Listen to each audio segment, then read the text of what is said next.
नमस्कार, मैं दीपक शर्मा और मेरे इस YouTube मंच पर आपका स्वागत है। दोस्तों, देश में बहुत से ऐसे लोग हैं जो ये मानते हैं कि नरेंद्र मोदी जब प्रधानमंत्री बने तो उसके पीछे खास वजह थी गुजरात का विकास, यानी गुजरात मॉडल। और 2014 से हम लगातार ये बात सुनते आए हैं, गुजरात मॉडल, गुजरात मॉडल। और कुछ लोग तो ऐसे हैं जो ये सोचते हैं कि गुजरात जन्नत है, जहां दौलत ही दौलत है और जहां अंबानी या अडानी जैसे लोग रंग से राजा बन गए। गुजरात मॉडल यानी बुलेट ट्रेन, जहां हर चीज शानदार है, जैसे कि ये मोटेरा स्टेडियम जहां अमित शाह के बेटे जय शाह राज करते हैं। और लोग सोचते हैं कि मोदी जी ने एक ऐसा गुजरात मॉडल खड़ा कर दिया है जहां अस्पताल कुछ ऐसे हैं, जहां स्कूल कुछ ऐसे हैं। दोस्तों, गुजरात मॉडल को लेकर जुमलेबाजी बहुत हुई। हकीकत यह है कि अब समय आ गया है जहां गुजरात मॉडल की हवा निकलने वाली है। इससे पर्दा उठने की शुरुआत हो चुकी है और सच धीरे धीरे सामने आ रहा है। आज गुजरात मॉडल को लेकर मैं एक ऐसे शख्स से आपको मिलाने जा रहा हूं जो पिछले 40 सालों से मोदी को ट्रैक कर रहे हैं, नरेंद्र मोदी को ट्रैक कर रहे हैं गुजरात में। आज मैं उन सच्चाई से पर्दा उठाना चाहता हूं जिस पर पिछले 8 साल से गोदी मीडिया पर्दे डाल रही है। और हकीकत यह है कि पिछले कुछ महीनों से अमित शाह और नरेंद्र मोदी बार बार गुजरात भाग रहे हैं। क्यों भाग रहे हैं? और क्या जिस तरह का चुनाव हो रहा है और बिसात बिछ रही है, जो त्रिकोणीय संघर्ष होने जा रहा है, क्या वाकई मोदी और शाह की नींद उड़ा दी है इस बार चुनाव में? दोस्तों, गुजरात मॉडल की पहली किस्त में हम आज तथ्यों के साथ पर्दा उठाएंगे गुजरात के स्कूलों पर। और मैं यहां इसलिए कह रहा हूं कि अभी हाल में या हर साल प्रधानमंत्री मोदी जब परीक्षा पर चर्चा करते हैं तो बहुत से लोग सोचते हैं कि मोदी जी ने गुजरात के स्कूल सिस्टम को पूरी तरह से परफेक्ट कर दिया है, पूरी तरह से दुरुस्त कर दिया है। और शायद इसीलिए वो अब देश के बाकी राज्यों में जहां शिक्षा का ढांचा ठीक नहीं है, जहां स्कूल सिस्टम ठीक नहीं है, उसको मोदी जी गुजरात मॉडल की तर्ज पर ठीक करने जा रहे हैं, परीक्षा पर चर्चा करके। परीक्षा का आप लोगों को कोई टेंशन होगा, मैं सही हूं ना? मैं सही हूं ना? आप लोगों को टेंशन नहीं होगा ना? तो दोस्तों, मोदी जी देश में परीक्षा पर चर्चा कर रहे हैं और आज हम और आप गुजरात के स्कूलों पर चर्चा करने जा रहे हैं। वो गुजरात जहां पिछले 27 साल से मोदी जी और बीजेपी राज करते आ रहे हैं। तो शुरुआत करते हैं Gujarat model of schooling, Gujarat model. और उससे पहले कि मैं आगे बढ़ूं, मैं चाहता हूं कि आप ये तस्वीरें देखिए गुजरात के प्राइमरी स्कूल्स के।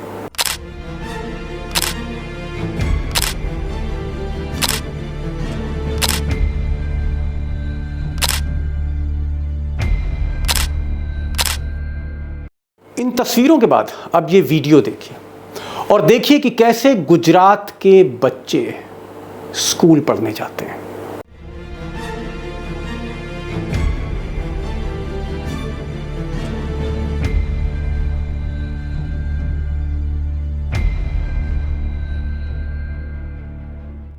अब मैं यहां पर दोस्तों प्राइवेट स्कूल्स की बात नहीं कर रहा हूं, मैं अंबानी और अडानी के स्कूलों की बात नहीं कर रहा हूं, मैं प्राइवेट स्कूल्स की बात नहीं कर रहा हूं। मैं बात कर रहा हूं सरकार जिन स्कूलों को चला रही है, जिन स्कूलों को मोदी जी चला रहे थे या बीजेपी चला रही है, मैं उन स्कूलों की बात कर रहा हूं। और मैं बिल्कुल भी सिलेक्टिव नहीं हूं, क्योंकि जो आंकड़े मैं दिखाने जा रहा हूँ आपको, ये आंकड़े गुजरात सरकार के हैं, जो गुजरात विधानसभा में रखे गए।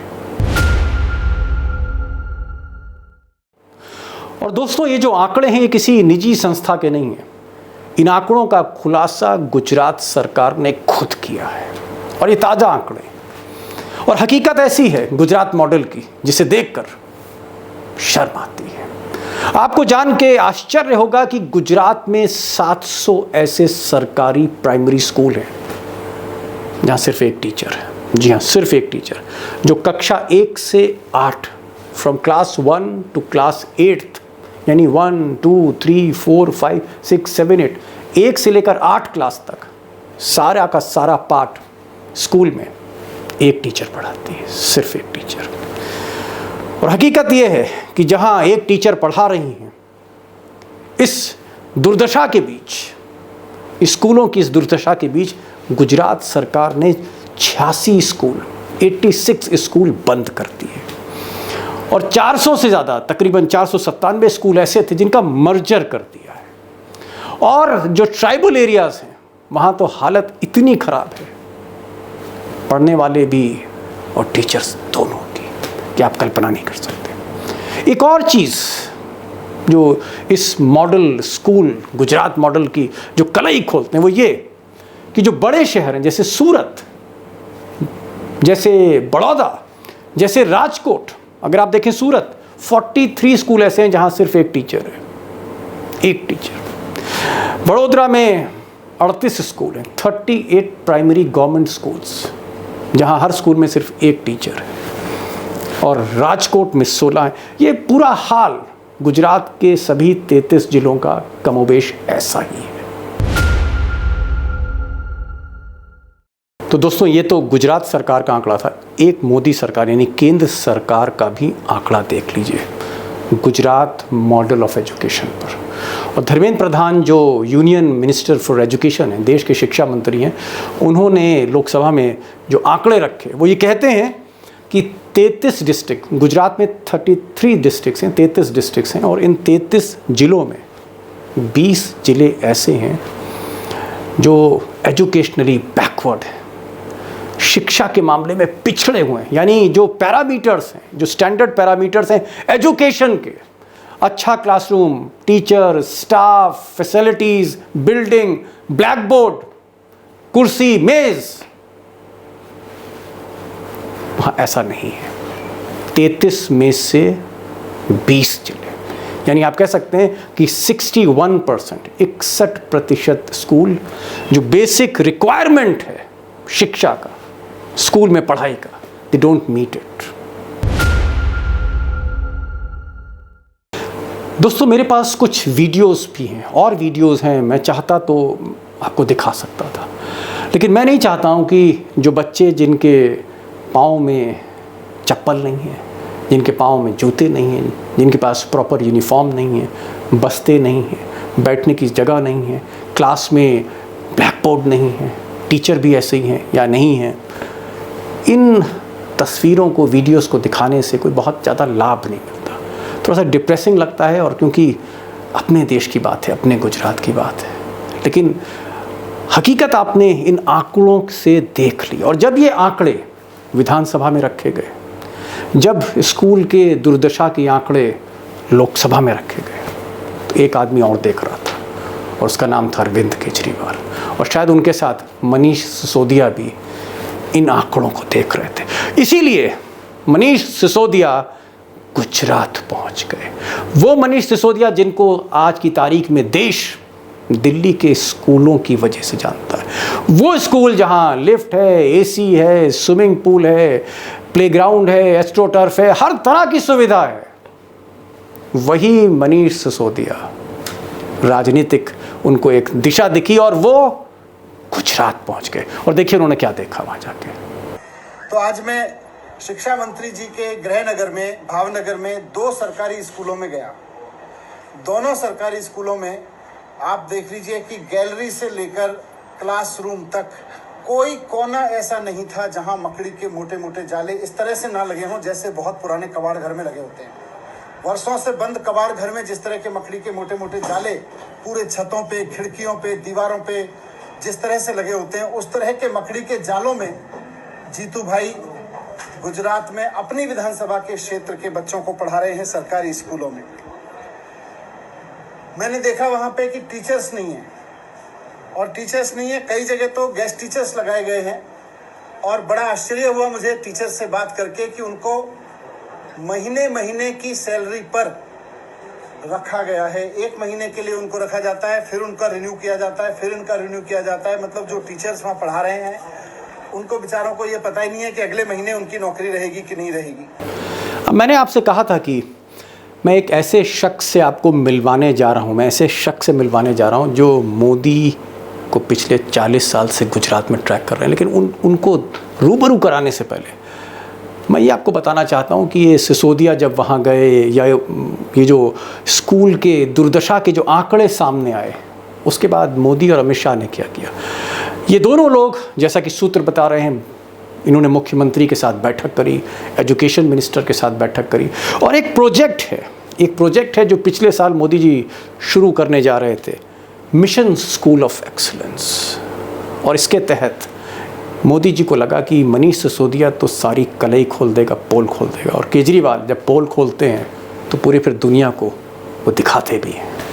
और कहीं ना कहीं उस डर से मोदी जी ने ये जो मिशन स्कूल ऑफ एक्सीलेंस है, इसको थोड़ा सा एक्सपर्टाइट करना शुरू किया, इसको थोड़ा सा तेज़ी से इस पर काम करना शुरू किया। और ये मिशन स्कूल ऑफ एक्सीलेंस क्या है? ये मिशन स्कूल ऑफ एक्सीलेंस दरअसल जो वहाँ पर तकरीबन 30-35 हज़ार स्कूल हैं गुजरात में, उनमें बेहतर आप कह सकते हैं इंफ्रास्ट्रक्चर, संसाधन के लिए, लेकिन पैसे नहीं थे, तो तकरीबन 7,500 करोड़ रुपए अब मांगे गए हैं वर्ल्ड बैंक से, जिसको शायद अप्रूव कर दिया है, और Asian infrastructure investment bank AIB। तो ये 2 संस्थाएं, AIIB और वर्ल्ड बैंक, मोदी जी के दबाव में वर्ल्ड बैंक ने पैसा दे दिया है, और शायद 10,000 करोड़ की और ज़रूरत है जो गुजरात सरकार दे रही है। तो सिसोदिया के पहुँचते ही एक फ़ायदा तो हुआ, बच्चों के लिए बेहतर सुविधाएं, आप कह सकते हैं कि उसके दरवाजे खुल गए। अब दोस्तों, जब गुजरात मॉडल की हकीकत रंगे हाथ पकड़ी गई, आंकड़ों से पकड़ी गई, तस्वीरों ने कैद कर लिया, तो हिम्मत बढ़ गई है केजरीवाल की और मनीष सिसोदिया की। कांग्रेस जो करे सो करे, लेकिन अरविंद केजरीवाल और मनीष सिसोदिया और इनकी टीम, इन्होंने अब गांव-गांव जाके स्कूलों को खंगालना शुरू कर दिया है, और स्कूलों के साथ अस्पतालों को भी खंगालना शुरू कर दिया है। और इन 33 जिलों में जो सबसे ज़्यादा पिछड़े हुए ज़िले हैं, जहाँ आदिवासी भी हैं, गरीब लोग हैं, आम आदमी पार्टी वहीं पर काम कर रही है आजकल।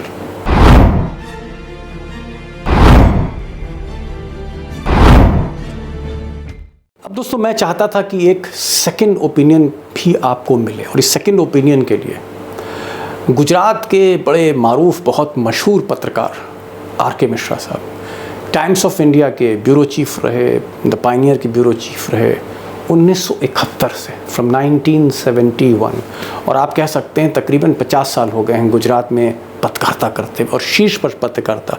और मोदी को वो जो खुद कह रहे थे कि 77-78 से जानते हैं, मोदी को ट्रैक कर रहे हैं। हम जानने की कोशिश करते हैं मिश्रा जी से कि वाकई आम आदमी पार्टी क्या कर सकती है, गुजरात मॉडल की हकीकत क्या है, और मोदी के जहन में क्या है, और मोदी किस तरह से चुनाव जीतने के लिए नीतियां बनाते हैं, और इस बार क्या वाकई चुनौती है। RK मिश्रा साहब से मैंने बातचीत करी स्ट्रीम यार्ड पर। आपको लगता है कि आम आदमी पार्टी को इस वक्त जब केजरीवाल जाते हैं तो लोग सुनते हैं, मीडिया सुनती है, वहां पर कोई गुजरात में चर्चा हो रही है, आम आदमी पार्टी को सुनने कौन लोग आ रहा है और क्या बात करते हैं? सबसे जो स्ट्रांगली आम आदमी पार्टी गुजरात में या फॉर एग्जांपल पंजाब में जो उसने लाइन अपने आप को बेची है, वो ये है कि हम दिल्ली में जो हमने किया है, एजुकेशन में किया है, स्कूल्स में किया है, उस चीज को रेप्लिकेट करेंगे। मोदी जी की पॉलिटिक्स या बीजेपी की पॉलिटिक्स ये है कि हर इशू को अपने स्ट्रॉन्ग पॉइंट पे ले जाकर के वहां से कमबैट करना। केजरीवाल जी की भी पॉलिटिक्स वही है। अब जैसे गुजरात में यहां पर एक इशू उठ गया जो आम आदमी पार्टी ने रेज किया कि हम एजुकेशन का लेवल यहां लाएंगे, जैसे दिल्ली में किया है हम गुजरात में करेंगे। उनकी यंग टीम जो आई सूरत म्युनिसिपल कॉरपोरेशन में, उसने वहां पर म्युनिसिपल कॉरपोरेशन के इलाके में कोविड के टाइम में अच्छा काम किया। ये वहां आप लोगों से बात करेंगे तो आपको ये मिलेगा कि भाई उन लोगों ने बढ़िया काम किया है। अब कैसे इशू को लाते हैं, यहाँ के जो एजुकेशन मिनिस्टर थे वो इश्यूज जब रेज कर रहे थे ये लोग आम आदमी पार्टी, तो उनने कहीं तैश में आकर ये कह दिया कि भाई जिनको गुजरात की चीज समझ में ना आती हो, गुजरात का एजुकेशन ठीक नहीं लगता हो, वो अपना टीसी कटवा करके और दूसरे स्टेट में चले जाए। अब इस बात को लेके तो बवाल उठ गया और सोशल मीडिया पर तो बहुत भयंकर बवाल हो गया, फिर उनको रिट्रैक्ट करना पड़ा। कहने का मतलब ये है कि आप अपनी स्ट्रेंथ पे ले आए और अपनी स्ट्रेंथ पे ला करके आपने चीजों को किया। आम आदमी पार्टी अपनी जगह बनाने की जो कोशिश कर रही है वो एजिटेशन के स्ट्रेंथ पे कर रही है और थोड़ा जिसे कहते हैं रोबस्ट एजिटेशन। आपको लगता है कि जिस तरह की फ्रीबीज, जिस तरह की पंजाब में वादा किया है या हम दिल्ली में देखते हैं कि बिजली सस्ती है और पानी सस्ता है, अगर बिजली थोड़ी सस्ती होती है, पानी थोड़ा सस्ता होता है, तो मुझे लगता है शायद गुजरात में बिजली सस्ती नहीं, महंगी बिजली है। अगर बिजली, जी हाँ, अगर बिजली थोड़ी सस्ती होती है तो जो लोअर क्लास है, मिडिल क्लास है गुजरातीज, क्या उन पर ये असर होगा केजरीवाल का, अगर बिजली थोड़ा सा वो सस्ती करने की बात करते हैं? अभी जो है दिल्ली मॉडल को अगर आप पंजाब में रेप्लिकेट करके दिखाएंगे, इसीलिए मैंने कहा है कि आपको इस इलेक्शन में गुजरात में आंशिक सफलता मिल सकती है कि हम ये करेंगे यहां। और इसीलिए जैसे मैं आपको बता रहा था कि नरेंद्र मोदी जी हमेशा अपनी स्ट्रेंथ पे, अपने टर्फ पे ले जा करके खेलना शुरू करते हैं। केजरीवाल भी अमूमन वही करते हैं और उन्होंने जो है मनीष सिसोदिया जी ने गुजरात के एजुकेशन मिनिस्टर को इस तरीके से ट्रैप कर दिया। ये नरेंद्र मोदी जी को नहीं कर सकते थे, लेकिन वो आ गए उस ट्रैप में। वो उस ट्रैप पे जो है ले आए कि भाई हम ये स्कूल का काम करेंगे और वो ऐसे कर देंगे, ये उन्होंने बताया। तो क्या स्कूल की व्यवस्था वाकई गुजरात में खराब है मिश्रा जी? रूरल एरियाज में है और प्राइवेटाइजेशन बहुत हो गया है, गवर्नमेंट स्कूल्स में कि उतनी ध्यान नहीं तो हुआ। क्या जो प्राइवेट स्कूल हैं वहां पर फीस बहुत ज्यादा है? और प्राइवेट स्कूल बहुत ज्यादा है, फीस की एक कमेटी भी बनाई गई है, सब कुछ हुआ है। और सरकारी स्कूल क्या दिल्ली जैसे नहीं है वहां पर? नहीं, you have to understand one thing कि प्राइवेटाइजेशन का जो मॉडल आप देश भर में देख रहे हैं उसकी शुरुआत जो है गुजरात से ही हुई थी। जी जी मिश्रा जी, मेरा सवाल है बड़ा इंपॉर्टेंट, जहां पर आपको लोग सुनना चाहते हैं और देश भर के लोग आपको सुनना चाहते हैं कि इस वक्त गुजरात में ये जो भीड़ आ रही है, आम आदमी पार्टी ने जैसे अभी एक रोड शो किया था अहमदाबाद में, बहुत भीड़ आई थी और भगवंत मान भी थे उसमें, बाकी जो उनकी सभाएं हो रही वहां भी लोग सुनने आ रहे हैं, गुजराती में चर्चा हो रही है।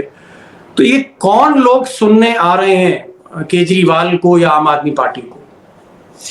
ये देखिए, वो क्लास ऑफ लोग हैं हु हैव सीन थिंग्स और जो चाहते हैं कि भाई कोई अगर नया आदमी कुछ कर रहा है कहीं तो कम से कम सुना तो जाए उसको। इसी गुजरात इज अ स्टेट, एक ऐसा स्टेट है जहां बिजनेस एक्यूमन और ये चीजें सबसे पहले बहुत सी चीजें हुई हैं। आज मोदी जी इस चीज का क्रेडिट लेते हैं, लेकिन the first government industrial state that was set up in India वो राजकोट में सेटअप की गई थी जब मनु भाई शाह यूनियन कॉमर्स मिनिस्टर थे। ये क्या बात सही है कि चाहे अमित शाह हो या नरेंद्र मोदी हो या इस वक्त बीजेपी के जो बड़े नेता हैं गुजरात के, क्या वो वाकई परेशान हैं आम आदमी पार्टी से? उनको लगता है ये नई मुसीबत आ रही है? नहीं, देखिए, बीजेपी में एक चीज का हमेशा ध्यान रखिए, खासतौर से नरेंद्र मोदी जी के टाइम पे, कि वो अपने ओपोनेंट को कभी लाइटली नहीं लेते। जो जिस चीज को समझने में लोग बाग बहुत भूल कर रहे हैं कि भाई व्हाट इज द चेंज, वो क्या चेंज है जो नरेंद्र मोदी जी के प्रधानमंत्री या गुजरात में मुख्यमंत्री के बनने के बाद में गुजरात में मतलब बीजेपी में आया है। एक ही चीज कि Narendra Modi ji he is a master in combative politics. He brings एक स्ट्रीट एग्रेशन इनटू पॉलिटिक्स, और उसके लिए नेशनल पॉलिटिक्स है या क्या है, all is fair in love in war. तो ये नहीं है कि भाई इस लेवल से नहीं, there are no moral bindings beyond a point of time, nothing. यानी आप कहना चाह रहे हैं कि आम आदमी पार्टी के खिलाफ खुला मोर्चा खोलेगी भाजपा? हाँ, बिल्कुल खोलेगी जी, एब्सोल्युटली। वो मुकदमा भी दर्ज कराएंगे। Is a part of the mental makeup of Shri Narendra Modi. वो ये देखिए, you are not a mere political opponent, you are the enemy. अगर आपने दिल्ली के में भी पॉलिटिक्स को देखा हो तो ऑपोजिशन की कोई बनहोमी कहीं नजर नहीं आती जो पुरानी थी, कि भाई पार्लियामेंट से बाहर निकल के जो है कुछ अच्छी बातें हो रही हैं या प्रेम पूर्वक सौहार्द स्वरूप में बात होती, नहीं। उनकी पॉलिटिक्स का ग्राउंड बेस ये है कि ruling space is mine and the opposition space also will should be mine. आखिरी सवाल मिश्रा जी, आपने बहुत समय दिया, आखिरी सवाल मेरा है कि विपक्ष में इस वक्त जो प्रिंसिपल अपोनेंट पार्टी है वो कांग्रेस है, और कांग्रेस में को हम गिनती कम करके नहीं देख सकते गुजरात में। ये मुकाबला आपको त्रिकोणीय लगता है, और इस मुकाबले में को आप कैसे देखते हैं फिलहाल, हालांकि अभी 6 महीने 7 महीने बाकी हैं? देखिए, भारतीय जनता पार्टी इस चीज से खुश है कि कहीं ना कहीं वोट्स का डिवीजन होगा। वो ये कोशिश करेगी कि उनके वोट्स का डिवीजन ना हो करके और कांग्रेस के वोट्स डिवाइड हो जाएं और कांग्रेस नेस्तनाबूद हो जाए। ये उनका टारगेट है। आम आदमी पार्टी से हम बाद में भी निपट लेंगे। और दोस्तों, चुनाव की इस गहमा गहमी के बीच जहां मोदी और शाह थोड़ा सा बैकफुट पर हैं, चूँकि वो दो मुख्यमंत्री, पहले आनंदीबेन उसके बाद विजय रूपानी हटा चुके हैं, इस वक्त भूपेंद्र पटेल जो हैं वो गुजरात के मुख्यमंत्री हैं, जिनको बहुत कम लोग जानते हैं गुजरात के बाहर। नई कैबिनेट है, बहुत अच्छी परफॉर्मेंस नहीं है, और घेराबंदी हो रही। जो भी जुलूस, चाहे वो कांग्रेस के हों चाहे वो आम आदमी पार्टी के हों, उसमें भाजपा के बनस्पत ज़्यादा भीड़ आ रही है। ये एक प्राइमरी आप कह सकते हैं संकेत हो सकते हैं, इशारे हो सकते हैं, सिग्नल हो सकते हैं। लेकिन एक नई चीज़ और कि जहां कांग्रेस प्रशांत किशोर को प्रोजेक्ट करेगी, वो प्रशांत किशोर जिन्होंने 2014 में जो मोदी को मोदी बनाने के पीछे जिनको चाणक्य माना गया, तो एक तरफ प्रशांत किशोर होंगे और दूसरी तरफ एक और सर्वे के सुपरस्टार, एक और राजनीति के सुपरस्टार चाणक्य। उनका नाम है डॉक्टर संदीप पाठक, MIT बॉस्टन अमेरिका के पढ़े हुए, कैम्ब्रिज के पढ़े हुए, IIT दिल्ली के प्रोफेसर। और ये वो शख्स हैं डॉक्टर संदीप पाठक जिन्होंने केजरीवाल के लिए 2020 से पंजाब में पूरी तैयारी करी, और उन्होंने जिस तरह से गांव-गांव इंफ्रास्ट्रक्चर पॉलिटिकल खड़ा किया, जिसका नतीजा आपने देखा किस तरह से स्वीप कर गई आम आदमी पार्टी। तो यही संदीप पाठक, जो एक तरह से आप कह सकते हैं सर्वे के मास्टर हैं, फीडबैक के मास्टर हैं, राजनीति की रणनीति तय करने के मास्टर हैं प्रशांत किशोर की तरह, इन्हीं संदीप पाठक को गुजरात भेजा गया है। और संदीप पाठक के वहाँ पहुँचते ही बीजेपी में खलबली है। अब डॉक्टर संदीप पाठक जो आईआईटी के प्रोफेसर हैं, एमआईटी बोस्टन के हैं, साइंटिस्ट हैं, और दूसरी तरफ एक और आईआईटीएन अरविंद केजरीवाल, वो एक इंजीनियर हैं। तो एक इंजीनियर और साइंटिस्ट पंजाब इन्होंने जीत के दिखाया। दिल्ली में बहुत सी जो पॉलिसीज़ हैं उस पर डॉक्टर संदीप पाठक ने काम किया है। संदीप पाठक किस तरह से चुनाव की बिसात बिछाते हैं, किस तरह गांव तक पहुंचते हैं और बूथ से लेकर पूरे कैंपेन में वो किस तरह का गुणा भाग करते हैं, मैं उस पर जल्दी एक वीडियो बनाऊंगा, जो स्ट्रैटेजीज़ हैं उनकी फिर कभी बनाऊंगा। लेकिन अब मैं मुद्दे पे फिर आना चाह रहा हूँ, वो गुजरात मॉडल की जो मैं बात कर रहा था। और इस गुजरात मॉडल में एक नई चीज़ ये है कि जो फीडबैक आ रहा है वो ये आ रहा है कि अभी एक इंटरनल सर्वे कराया था बीजेपी ने, और एक सर्वे शायद आम आदमी पार्टी का, जैसा कि इशारा एक इंटरव्यू में डॉक्टर संदीप पाठक ने दिया है कि 55 से 58 सीटें गुजरात के सदन में, 55 में से 58 सीटें ऐसी हैं जो बीजेपी भी मानती है और आप भी मानती है। इन 58 सीटों पर आम आदमी पार्टी मजबूत है। ये फीडबैक है चुनाव से 6 महीने पहले। अब ये सीटें घटेंगी, 58 से 40 हो जाएंगी, 58 से आगे बढ़ जाएंगी, ये तो वक्त बताएगा, और इस पर भी मैं डिटेल रिपोर्ट लाऊंगा। बहरहाल आज का जो वीडियो था जिस पे मैंने एजुकेशन सिस्टम को हाईलाइट किया है, मैं फिर कह रहा हूँ कि मैं बहुत सी ऐसे वीडियोस, बहुत से ऐसे बातचीत वो आपको नहीं दिखा पाया, कुछ समय की मजबूरियाँ थीं और कुछ मैं इस तरह के डिप्रेसिंग वीडियोस दिखाना नहीं चाहता था। लेकिन एक इशारा ज़रूर है कि जिस गुजरात को यहाँ पर दिल्ली में दूर से लोग जन्नत समझते हैं, दोस्तों हकीकत ये नहीं है। हकीकत ये है कि मोदी जी के चुनाव के जीतने की तिगड़ में कुछ और है, वो गुजरात मॉडल नहीं है। वो इस मॉडल पर भी हम बात करेंगे कि वो मॉडल कौन सा है जिसके आधार पर मोदी जी चुनाव जीतते चले, उस पर बात होगी। आज बस इतना ही, और एक नई वीडियो के साथ मैं जल्द हाजिर होऊंगा। आपके जो भी सुझाव हैं हमेशा सर माथे पर रहते हैं। अगर आप चाहते हैं कि कुछ और विषय पर मैं वीडियोस बनाऊं तो वो सजेस्ट जरूर करिए कमेंट बॉक्स में।